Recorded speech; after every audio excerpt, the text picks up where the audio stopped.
Olá, pessoal. Na aula de hoje nós vamos falar sobre casos de uso. Casos de uso é uma tecnologia bastante importante para a gente sair daquela descrição em linguagem natural dos requisitos, dos cenários e começar a caminhar para uma descrição um pouco mais estruturada e começar a entrar na UML representando os nossos requisitos e a expectativa que a gente tem em relação ao sistema. Bom, então, basicamente, caso de uso é uma técnica voltada para capturar requisitos funcionais, né? A gente viu na aula de engenharia de requisitos que tem dois tipos principais de requisitos: requisitos funcionais, que representa as funcionalidades que o sistema vai vir a ter, e os requisitos não funcionais, que representam atributos de qualidade, né? O quanto o sistema é manutenível, quanto ele é usável, o quanto ele é testável e assim por diante.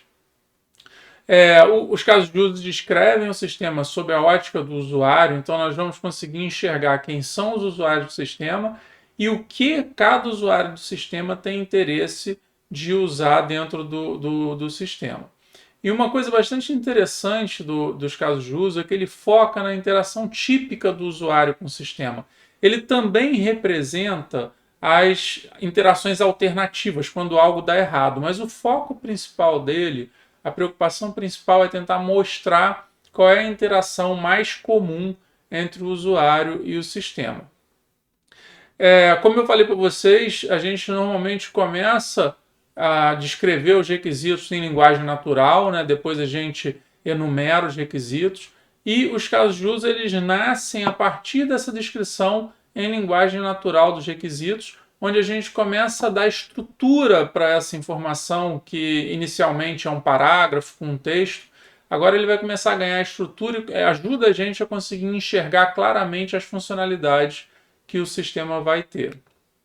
Bom, então, para tentar mostrar para vocês, eu vou partir de um cenário de uso. Imaginem que eu entrevistei um potencial cliente e ele descreve o que ele espera do sistema dele, né? Então ele fala que o cliente folheia o catálogo e seleciona itens para adicionar na cesta de compra.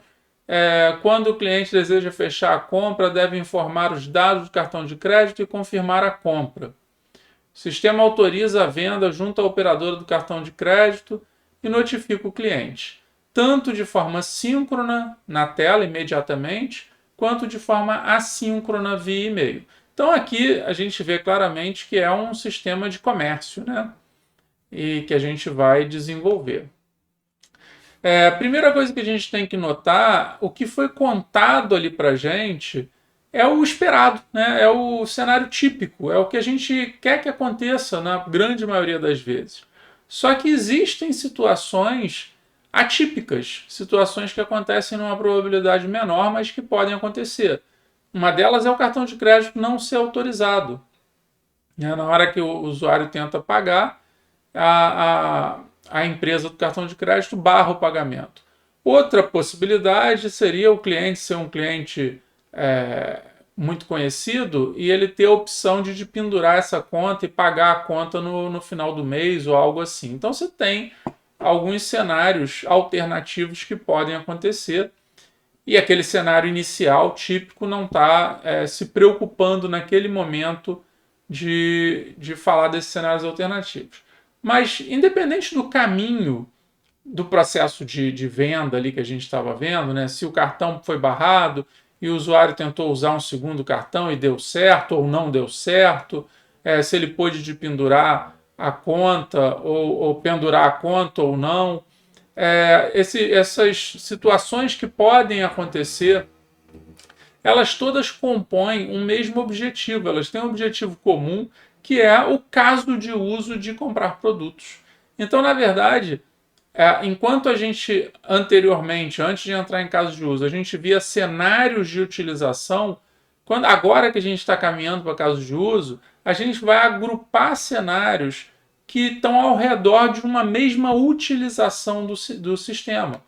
Então essa figurinha tenta mostrar isso para vocês, né? Eu tenho um conjunto de cenários que eu capturei na linguagem natural, na descrição, na entrevista, e eles têm um objetivo comum, todos eles estão querendo chegar no mesmo fim. Esse aqui é o cenário que sempre que dá certo, que você consegue fazer a venda, esse aqui dá algum problema e o usuário tenta contornar esse problema e assim por diante. Mas todos eles têm o mesmo propósito, que é fazer a venda, no nosso exemplo aqui. Então todos eles vão compor um único caso de uso. Isso é legal porque o número de cenários pode ser muito grande, né? O número de possibilidades que podem acontecer são enormes. Mas na hora que eu agrupo, eu estou olhando a intenção do meu usuário quando ele interage com o sistema. Bom, então, como eu falei para vocês anteriormente, o caso de uso ele foca no cenário típico. O cenário típico é aquele cenário onde ele acontece com a maior frequência, né? Então, a maior parte das vezes que o usuário interagir com o sistema, o que vai acontecer, o caminho de execução do sistema vai ser esse cenário típico. E de modo geral, né, na nossa expectativa, o que acontece com maior frequência é o sucesso. Então, o cenário típico é o cenário de sucesso da execução daquele caso de uso. A razão pela qual aquele caso de uso vai ser desenvolvido e implementado no sistema. Só que apesar da gente focar no cenário típico, o caso de uso tem cenários alternativos e esses cenários alternativos devem ser capturados, afinal de contas eles precisam ser implementados. O sistema tem que dar suporte a esses cenários alternativos. A gente chama esses cenários alternativos de extensões. Então, um caso de uso ele pode ter um conjunto de extensões que lida com essas situações alternativas. O que é mais importante, vocês vão ver que tem duas formas de documentar essa extensão dentro do próprio caso de uso, como cenário alternativo, ou como um caso de uso à parte que estende o caso de uso original. Independentemente de qual alternativa a gente for usar, é fundamental a gente indicar o ponto que está sendo estendido. Eu tenho um conjunto de passos, eu tenho que saber qual é o passo que aquele problema pode acontecer e aquele cenário alternativo pode ter que ser acionado. E assim como no final do cenário alternativo eu tenho que indicar para qual passo o meu fluxo volta a executar no caso de uso principal, no cenário principal do caso de uso. Bom, e o caso de uso, essa documentação de caso de uso, ela lança mão também de um conceito de atores. Atores são os papéis, as entidades que interagem com o sistema. Então, na hora que eu estou capturando um caso de uso, eu também capturo quem são os papéis que estão interagindo com aquele caso de uso. Eu botei alguns exemplos aqui para vocês. O usuário, né? O usuário do sistema, um cliente de um supermercado, um representante do cliente. No caso do supermercado, se vocês pararem para pensar, o caixa do supermercado ele está ali para representar o cliente, para fazer o papel de passar cada produto, digitar cada produto na máquina, fazer a conta, entregar o valor que tem que ser pago para o cliente, receber o dinheiro. Mas, em última instância, o caixa poderia sair daquela interação e o cliente poderia falar diretamente com uma máquina, que é o que já acontece em alguns supermercados que você não tem o caixa. Então, o papel do caixa ali é representar o cliente, mas ele é um ator importante se eu tenho caixa no meu supermercado. O gerente do supermercado é um possível ator. Um sistema externo, isso é muito interessante. Eu posso ter um ator que não é um ser humano, que é um bot ou que é um sistema que o meu sistema interage.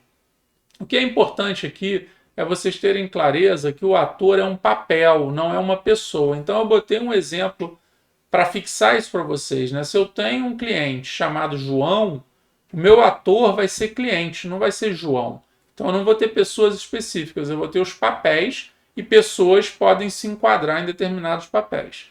E eu tenho dois tipos de ator. Eu tenho o ator primário, que é quem se beneficia diretamente pelo caso de uso, e eu tenho o ator secundário, que é quem participa no caso de uso como coadjuvante, mas não é a grande razão de existir aquele caso de uso. Bom, então de novo uma figurinha só para exemplificar, né? O meu sistema ele tem diversos atores ao redor dele e eu quero capturar isso, eu quero saber quem são esses potenciais atores ou papéis que vão interagir com os casos de uso do meu sistema. Um outro comentário muito importante, nota que aqui eu botei sistema no meio só para representar, mas quando eu penso em casos de uso, eu nunca vou ter um caso de uso que é o próprio sistema, e nem um ator que é meu próprio sistema. Vocês têm que enxergar que o meu sistema é o somatório de todos os casos de uso. Então, se eu conseguir enxergar para aquele sistema 15 casos de uso, o que é o sistema? O sistema é os 15 casos de uso implementados e funcionando, né? Então, o sistema em si, o meu sistema, ele não aparece nem como caso de uso, nem como ator, porque ele é a soma dos casos de uso. Agora, sistemas externos que o meu sistema interage. Então, vamos imaginar que o meu sistema de supermercado fala com o sistema da Visa para fazer um pagamento. O sistema da Visa vai ser um ator dentro do meu diagrama de casos de uso. Bom, e em relação à identificação dos casos de uso, como é que a gente pode fazer? A gente, de modo geral, parte daquela descrição em linguagem natural que a gente obteve das entrevistas, e daquelas várias técnicas que eu discuti anteriormente com vocês. E no texto, a gente pode perceber que os verbos são candidatos a casos de uso. Não necessariamente eles vão ser um caso de uso, eles podem ser um passo dentro de um caso de uso, mas eles são candidatos.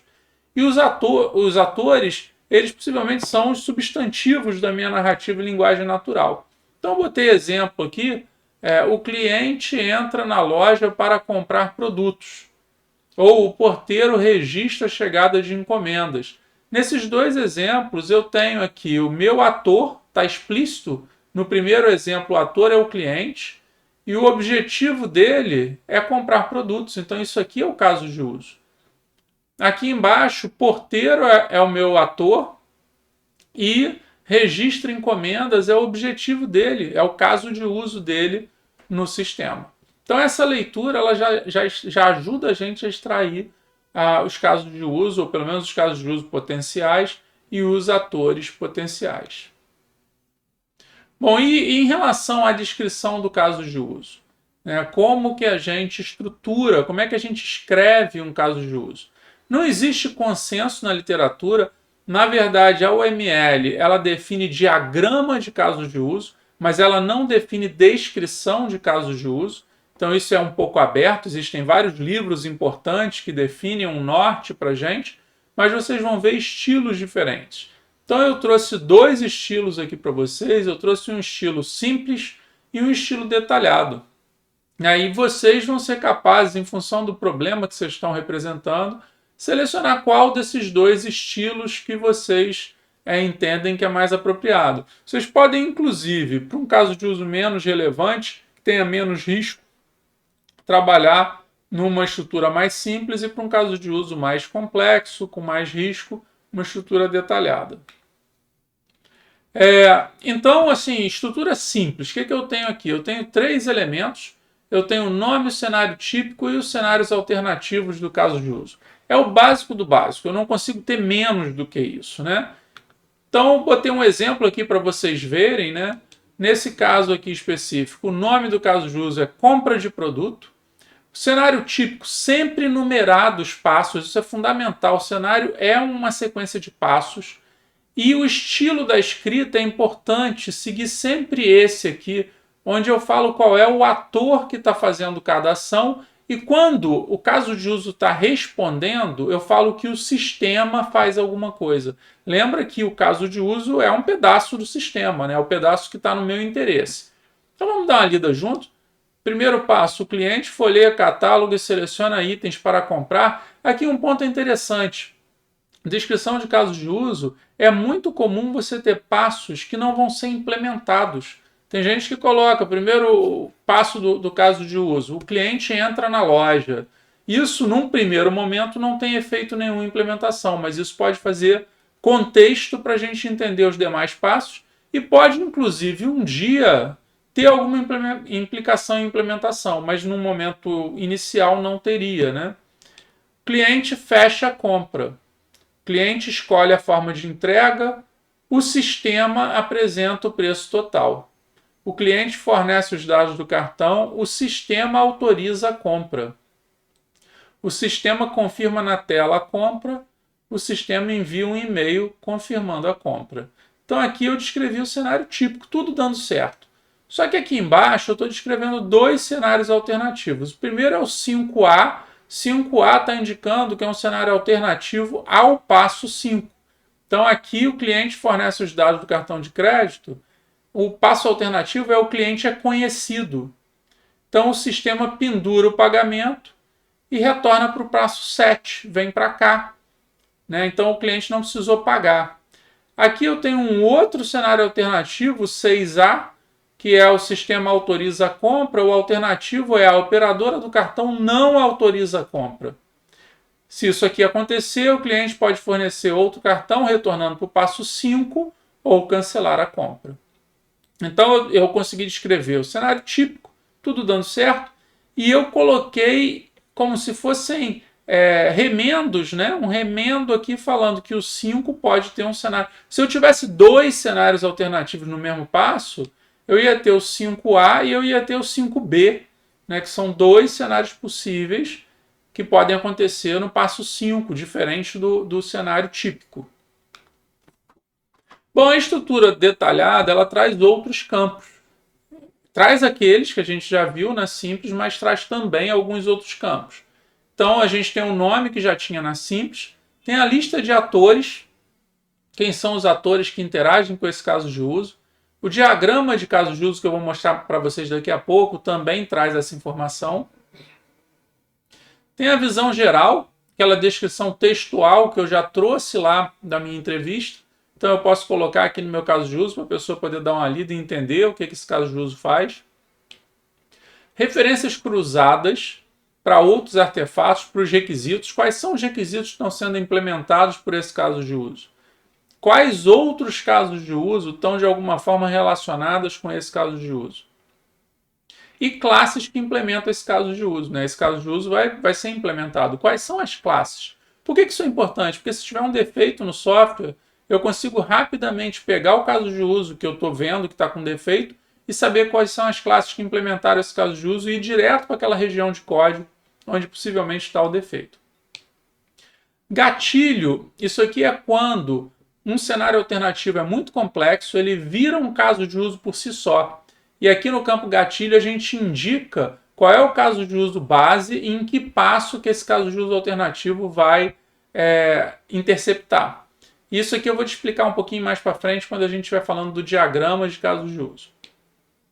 Pré-condições, o que tem que ser verdade antes da execução desse caso de uso. Pós-condições, o que tem que ser verdade após a execução desse caso de uso. Cenário típico e cenários alternativos que a gente já viu, eu já expliquei no slide anterior da estrutura simples de caso de uso. Então, nota que a gente está com uma estrutura bem simples e uma estrutura já com bastante campos, né? E aí vocês vão ter que avaliar para o caso de uso que vocês estão desenvolvendo se vale a pena trabalhar mais na simples, se vale a pena ir para essa mais elaborada ou se existe um ponto no meio que vocês entendam que é mais apropriado. Bom, então a estrutura detalhada no caso de uso, olhando para um exemplo concreto, né? Lista de atores, cliente, sistema de autorização do cartão. Nota que aqui, ó, isso aqui é um sistema e ele é um ator, é um sistema externo. Visão geral, cliente acessa o site de vendas do produto e aqui é a narrativa, linguagem natural. Referências cruzadas, requisito 1, 5 e 10. Outros casos de uso relacionados, valida o usuário. Classe que implementa o caso de uso, compra BIM. Então aqui eu consigo documentar o que vem antes desse caso de uso e o que existe depois desse caso de uso, pensando no processo, né? Os requisitos estão antes e a implementação está depois. Gatilho não se aplica porque ele não é uma extensão de outro caso de uso. Pré-condição, antes de iniciar o caso de uso, o usuário deve fazer login. Então, se o usuário não tiver feito login, o caso de uso não pode nem começar. Pós-condição, caso a venda ocorra com sucesso, o estoque deve sofrer baixa na quantidade de produtos vendidos. Então, isso aqui, na hora que alguém for implementar, é uma informação importante para ela fazer uma implementação adequada, né? Até antes da implementação, um designer precisa consumir isso aqui para fazer um bom design usando o ML desse sistema. Bom, em descrição do cenário, eu mostrei para vocês até agora, né, no exemplo, uma lista de passos sequencial. Existe uma estrutura alternativa que é uma tabela onde você tem duas colunas. Uma coluna você tem as ações do ator e na outra coluna você tem as ações do sistema. Então aqui embaixo eu mostrei para vocês essas duas opções, né? A opção de passos sequenciais, mas é muito importante vocês lembrarem de botar em cada início de passo quem é o ator ou se é uma resposta do sistema, vocês botarem sistema. Então a pessoa consegue bater o olho e saber quem faz a ação. A alternativa é você ter essa tabela. Então aqui eu tenho os passos do ator sempre nessa coluna e eu tenho as reações do sistema sempre nessa outra coluna. Então isso aqui talvez facilite visualmente você saber como é que está a interação entre o ator e o sistema. Bom, e perguntas que podem ser úteis para vocês identificarem os atores e os casos de uso são, se eu estou numa entrevista, né? Quem que utiliza o sistema? Isso é a primeira pergunta para eu começar a ver atores, né? Como é o uso do sistema, né? Como é que as pessoas usam o sistema? Quais informações são fornecidas e obtidas pelo sistema? Como o sistema é mantido? Essa pergunta aqui é interessante, que isso aqui normalmente cai num requisito esperado, que o usuário às vezes esquece de falar, que é necessário cadastrar as coisas no sistema, né? As informações precisam ser cadastradas. Por exemplo, aquele sistema de compra que eu estou usando para exemplificar, eu faço compra de produtos. Então, esse processo de venda ele fica muito claro para o meu usuário me contar. Mas ele precisa me contar que alguém precisa registrar os produtos no banco de dados. Porque se eu não tiver registrado o produto, eu não vou achar o produto para fazer a venda. Né? Então, talvez ele esqueça de me contar.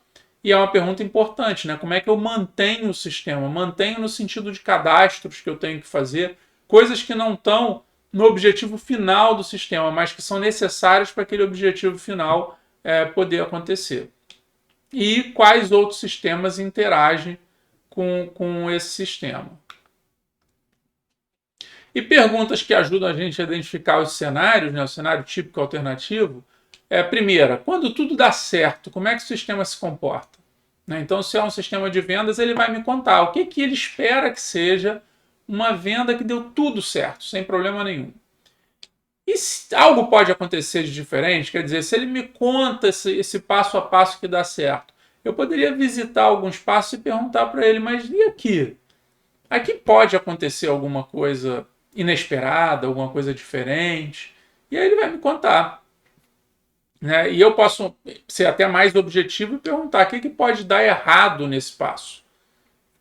Além de diferente, porque eu posso ter um diferente que não é errado, é uma alternativa realmente que no final dá sucesso, mas eu posso ter um diferente que é algo que dá errado e no final não vou ter sucesso naquele caso de uso, mas é importante ser capturado na hora que a gente está documentando esses casos de uso.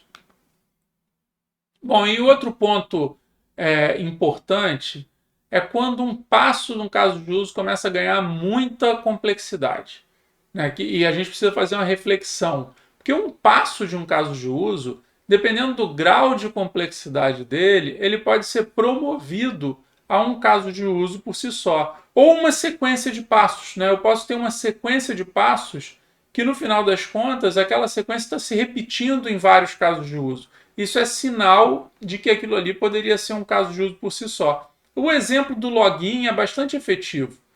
Se na hora que eu estou fazendo o caso de uso de venda, eu poderia acabar tendo passos iniciais que o usuário bate sua senha, login e senha, o sistema verifica se ele está cadastrado, o sistema autoriza a entrada. Só que se eu tiver outros casos de uso, esses 3 passos vão ficar se repetindo. Então, o que eu poderia fazer é extrair esses passos e transformar esses passos num caso de uso por si só.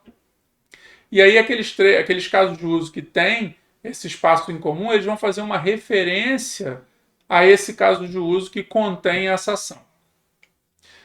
Quando a gente está na OML, essa referência é feita com a relação de include, que eu vou explicar para vocês daqui a pouco, quando a gente está fazendo um diagrama de casos de uso. E quando a gente está na descrição do caso de uso, é basicamente um hiperlink. Então, se eu estou num passo que eu quero executar um outro caso de uso, eu posso botar um hiperlink para navegar para esse outro caso de uso. O único pedido que eu coloco aqui para vocês tomarem bastante cuidado, é não fazer decomposição funcional de casos de uso. A ideia não é essa, não é vocês ficarem quebrando o sistema em vários outros casos de uso. Isso aqui é quando você tem de fato uma situação que você está vendo que tem uma repetição, ou você está vendo que tem muito pouca coesão com casos de uso de fato, então você externaliza ele com um passo separado e você põe uma referência a ele. No nosso exemplo do login, eu optei por botar como pré-condição. Então, eu não estou colocando nem como responsabilidade do caso de uso de venda tratar login. Eu estou assumindo que para ele ser iniciado, tem que ter um caso de uso de login que já foi executado com sucesso. Bom, eu botei aqui algumas dicas de coisas que eu já vim falando para vocês, né? Vocês começarem com a estrutura simples e adicionar elementos só se for necessário, né? Para vocês tentarem não trazer muita complexidade de cara para a documentação que vocês estão fazendo. Tentem fazer casos de usos enxutos, né? Caso de uso muito longo, com uma massa de detalhes enorme, tende a não ser lido. Quanto mais longo o artefato, mais as pessoas evitam aquele artefato, né? Então, se vocês conseguirem, nota que isso que eu estou falando é bastante difícil, né? É claro que é muito mais fácil fazer um artefato longo. Fazer um artefato sucinto, enxuto, sem perder a essência e a qualidade é muito difícil. Mas é o melhor caminho, vocês tentarem refletir para ver o que é realmente necessário e essencial para ser documentado naquele caso de uso. E lembrar que tem outros diagramas, né? Então não é toda a informação que tem que estar naquele diagrama de casos de uso. E vocês irem trazendo detalhe em função do risco. Se eu tenho um caso de uso que é o coração do sistema, que ele não pode ter nenhum tipo de erro, é claro que eu vou ter um cuidado maior com ele, um nível de detalhe mais alto. Um caso de uso que é algo muito simples, que já foi feito diversas vezes, que é muito conhecido, eu posso ter um pouco menos de nível de detalhe naquele caso de uso. Bom, o que eu falei para vocês até agora é descrição de caso de uso. Qual ferramenta que a gente usa para fazer a descrição do caso de uso? O editor de texto. Eu posso usar o Google Docs, eu posso usar o Office ou qualquer outro editor de texto. Basicamente, eu pego aquela estrutura, aquele template e vou preenchendo aquele template. É uma coisa muito textual, né? Posso usar HTML se eu quiser. Agora a gente vai começar a falar do diagrama de casos de uso. O diagrama de casos de uso é um artefato da UML, né? É um artefato gráfico da UML. O que é importante vocês perceberem é que a riqueza principal dos casos de uso está na descrição. A descrição tem toda a informação detalhada daquele caso de uso, mostrando os cenários de execução do caso de uso, cenários típico, alternativo e assim por diante. O diagrama de casos de uso é um artefato que serve muito mais como um índice visual das descrições. Então imaginem, quando eu terminar de fazer essa modelagem de casos de uso, eu vou ter descrição de casos de uso, que são arquivos do Word, por exemplo, cada um com um caso de uso diferente, e eu vou ter um diagrama que me dá uma visão geral de todos os casos de uso. Como é que eles se relacionam, quais atores se relacionam com eles. E aí eu posso, a partir do diagrama, ir lá pegar um caso de uso específico para eu ler no detalhe. Então, a riqueza mesmo está na descrição de casos de uso. O diagrama de casos de uso é um diagrama mais alto nível só para eu ter uma percepção geral de interação com o sistema. Então, o que tem nesse diagrama de casos de uso? Tem os atores que interagem com os casos de uso do sistema, tem os casos de uso do sistema, tem os relacionamentos entre os atores e os casos de uso. Basicamente, esse relacionamento fala que um ator participa de um caso de uso. Só isso. E tem relacionamento entre casos de uso. Aí a gente tem dois tipos de relacionamento que eu vou discutir com vocês. Então, encarem esse diagrama de casos de uso como um índice visual das descrições de casos de uso, que são aqueles documentos com a estrutura simples ou detalhada que explicam como funciona aquele caso de uso. Então, os dois elementos principais aqui, o ator. Então, aqui eu tenho um exemplo, o ator cliente. Esse desenho é assim mesmo na UML, é um bonequinho de palito, né, que representa o ator. Então, ele usa esse desenho. E essa figura é a que é sempre usada para representar um caso de uso. No nosso exemplo aqui, compra de produto. Quando eu coloco uma linha ligando o ator ao caso de uso, eu estou falando que esse ator participa da execução desse caso de uso. Não usem seta nessa linha. Às vezes eu vejo alguns artefatos com seta, tentando dar ideia de direção, que o ator ele joga dado para dentro ou recebe. Isso não existe. Você só tem uma linha falando que o ator participa. Não interessa se ele está colocando informação ou recebendo informação. É só o conhecimento da participação que interessa. Além disso, a gente tem um relacionamento de herança, generalização entre atores e entre casos de uso. A mesma semântica que a gente vai ver no resto da UML sobre herança, sobre generalização e que a gente já viu em POO. Né? A minha sugestão é vocês usarem o teste do E1. Né? Então eu preciso ler o nome embaixo, falar em voz alta E1 e ler o nome de cima. Se isso me soar bem, parece que está correto. Agora, se soar mal, eu tenho que repensar, ver se eu não errei em alguma coisa. Então, por exemplo, cliente VIP é um cliente. Isso soa bem, realmente, cliente VIP é um tipo de cliente, né? Então, parece que está correta essa minha modelagem. Valida o usuário pela digital é uma forma de validar o usuário. Então, de novo, é um tipo de validação de usuário. Parece que está correto, né? Então, basicamente, entre os atores, o que significa essa generalização? Se o cliente está associado a um determinado caso de uso, todos os atores que são especializações daquele ator de cima, eles também têm acesso àquele caso de uso. Então, se o cliente tem acesso a um determinado caso de uso, o cliente VIP também tem. Mas o cliente VIP pode ter uma associação, uma relação com um determinado caso de uso específico. Se o cliente VIP tem uma associação com um caso de uso específico, o cliente não tem acesso. É sempre do de baixo que pode incorporar o de cima, mas o de cima não pode incorporar o de baixo. Então, lembrem, cliente VIP pode fazer tudo o que o cliente pode, mas cliente não pode fazer tudo que o cliente VIP pode. Então, a generalização entre atores serve para a gente ter uma percepção de acesso, por exemplo.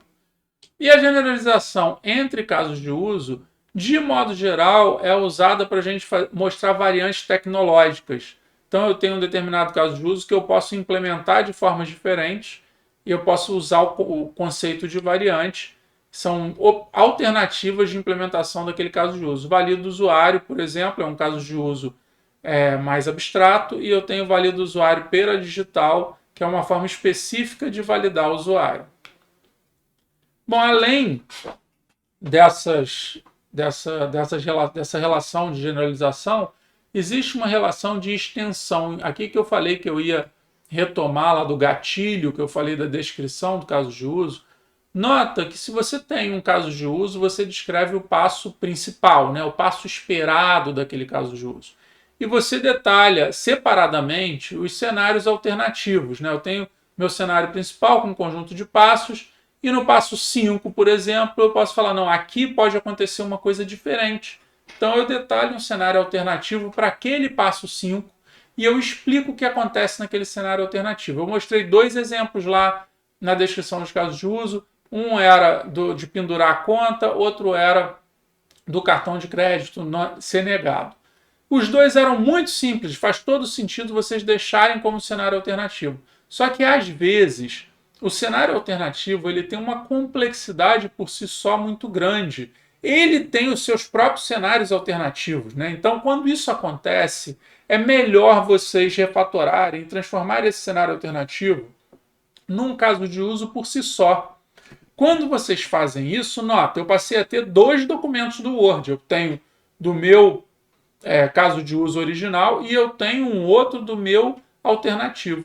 E aí eu preciso referenciar. Para isso que serve o campo gatilho. No campo gatilho da descrição do caso de uso, eu vou falar nesse segundo caso de uso que ele é um cenário alternativo do primeiro caso de uso que intercepta o passo número 5, por exemplo. Né? E na hora que eu estou no visual, na hora que eu estou na UML, aqui no meu diagrama de casos de uso, como é que eu represento isso? A gente representa através de uma associação com essa marcação do tipo extend. Então, essa marcação do tipo extend está me falando que esse caso de uso pendura conta e estende o caso de uso compra de produtos. Em outras palavras, pendura compra é um cenário alternativo ao caso de uso compra de produtos. Nota que a seta sempre aponta do cenário alternativo, que virou caso de uso, para o caso de uso principal. Então, quando eu estou estendendo, eu sempre aponto do novo, do alternativo para o principal. Então, tenham isso em mente, que ele é um remendo àquele caso de uso principal. O gatilho vai estar sendo escrito na descrição do caso de uso de pendura-compra, falando que ele intercepta o passo X do caso de uso de compra de produtos. E visualmente eu percebo pelo extend. Além disso, eu tenho um relacionamento do tipo inclusão, que é o include. Esse relacionamento do tipo inclusão, ele está falando que um determinado caso de uso usa um outro caso de uso. Como eu falei para vocês, eu optei por botar como pré-condição o usuário está validado. Mas uma outra forma de escrever esse caso de uso era ter um passo no caso de uso, onde eu faço o processo de validação, os primeiros passos do caso de uso. Então, eu não obrigo o usuário a estar validado e eu faço dentro do próprio caso de uso. Se eu fizer isso e perceber que aquele conjunto de passos não está com uma coesão legal, porque aquilo ali não é a compra em si, né? Está trazendo uma complexidade necessária e está se repetindo eventualmente em outros casos de uso, eu posso refatorar, jogar ele para um caso de uso por si só e usar um include. Então, no meu passo 1 do caso de uso, eu ia falar que eu incluo o caso de uso de validação de usuário. Então, na hora que eu estou no visual, eu vou ter uma setinha entre dois casos de uso, o caso de uso principal, apontando para o caso de uso que é incluído naquele passo. E com a palavrinha include para indicar que isso aqui é uma inclusão. Eu queria que vocês tomassem muito cuidado e conseguissem diferenciar o extend que a gente viu no slide anterior para o include. O do slide anterior, ele está mostrando um cenário alternativo e está do alternativo para o principal, indicando que aquele alternativo estende o principal num determinado passo. O include é diferente, o include é um passo principal, ele não é alternativo. E eu quero que aquele passo seja incluído. Só que como aquele passo, na verdade, não é um passo, é uma sequência de passos, está ganhando muita complexidade, está tirando o foco do meu caso de uso principal, eu optei por colocar num caso de uso à parte. Mas lembrem daquilo que eu falei anteriormente, para vocês evitarem decomposição funcional. Não fiquem quebrando o caso de uso. Usem esse tipo de recurso quando vocês têm total clareza de que aquele conjunto de passos é de fato um caso de uso por si só, que pode estar sendo incluído em diversos outros casos de uso. Tirando essa situação, não façam decomposição funcional de casos de uso. Bom, então esse exemplo que eu falei, ele é mostrado nessa figura de forma completa, né? É um índice visual, como eu falei para vocês. Esse diagrama aqui é um diagrama de altíssimo nível para eu ter uma percepção inicial do meu sistema. Eu sei que tem um ator cliente que interage com compra de produto. Eu sei que essa compra de produto ela pode ter um cenário alternativo, que é a pendura conta. Vê que a seta está do pendura para compra, do tipo extend. Então isso aqui claramente é um possível cenário alternativo. Compra de produto, ele inclui validação do usuário, para o usuário poder executar a compra. O funcionário também participa dessa compra de produto, então pode ter uma interação entre esses dois. Existe um outro caso de uso, obtém recibo, que o funcionário participa, que também precisa ser validado para entrar. Existe um tipo de funcionário que é o gerente. Então, olha que interessante aqui, gerente é um funcionário. Se funcionário participa desses dois casos de uso, uma pessoa que é gerente, que exerce o papel de gerente, também pode participar, porque ele é um funcionário. Só que o gerente, além de ser um funcionário, ele tem acesso a dois casos de uso. Um de inicialização do sistema e um de manutenção de usuários. Esses casos de uso, um funcionário qualquer não tem acesso, só o gerente que tem acesso a esses casos de uso. Então, apesar do diagrama ser simples, ele é um índice visual, eu consigo perceber rapidamente quem são os atores, quem são os casos de uso, como é que esses casos de uso se relacionam. E aí, quando eu quero detalhe, eu vou para a documentação descritiva do caso de uso. Bom, coloquei um exercício aqui para vocês. Né? Elabore diagrama e descrição de casos de uso no sistema de ponto de vendas. Sistema de ponto de vendas é o sistema usado normalmente no supermercado, né? Aquele sistema que fica no caixa quando você vai fazer compra, um sistema de ponto de vendas. O que vocês podem fazer é tentar pensar no supermercado, que vocês vão com maior frequência, que vocês estão mais acostumados, que vocês já tiveram cenários alternativos, né? Vocês tentaram fazer de uma forma, algo não deu certo. Por exemplo, o produto não tinha código registrado, o que o supermercado fez quando isso aconteceu. Então, tentar lembrar disso para fazer essa descrição. Então, o meu pedido para vocês é vocês fazerem esse exercício, mesmo que vocês não consigam cobrir tudo, mas começarem a fazer os exercícios, escrever algumas descrições e fazer um diagrama e trazer para a nossa aula síncrona. Que o legal de vocês fazerem e trazerem é a gente poder olhar junto, poder discutir, né? Poder palpitar ali no que está dando certo, o que não está dando certo, dar um feedback para vocês, para na hora que vocês forem fazer o do trabalho, vocês já estarem com mais base, ficar mais fácil. Mas, de qualquer forma, né, agora que vocês já tiveram essa aula, é a hora de começar também, alguns integrantes do grupo, a trazer esses conceitos para dentro do trabalho de vocês, para vocês poderem mostrar no nosso seminário de andamento. Então, aqui a bibliografia desse slide. Esse livro aqui de cima é um livro só sobre casos de uso. É um livro bastante interessante. Quem tiver acesso a ele, né, eu tenho na minha sala lá na UF, mas agora a gente está longe da UF. Né, numa oportunidade futura que a gente voltar para presencial, eu posso emprestar para vocês, se alguém tiver interesse. Mas quem tiver acesso é talvez o melhor livro para vocês estudarem sobre casos de uso. Eu trouxe aqui também uma referência a esse UML Distilled. Esse livro é um livro de referência sobre o UML, então a parte de diagramação de casos de uso é uma boa referência. E botei também o Pressman, que é o nosso livro geral de engenharia de software. Então é isso que eu queria trazer para vocês na aula de hoje. Até a nossa próxima aula.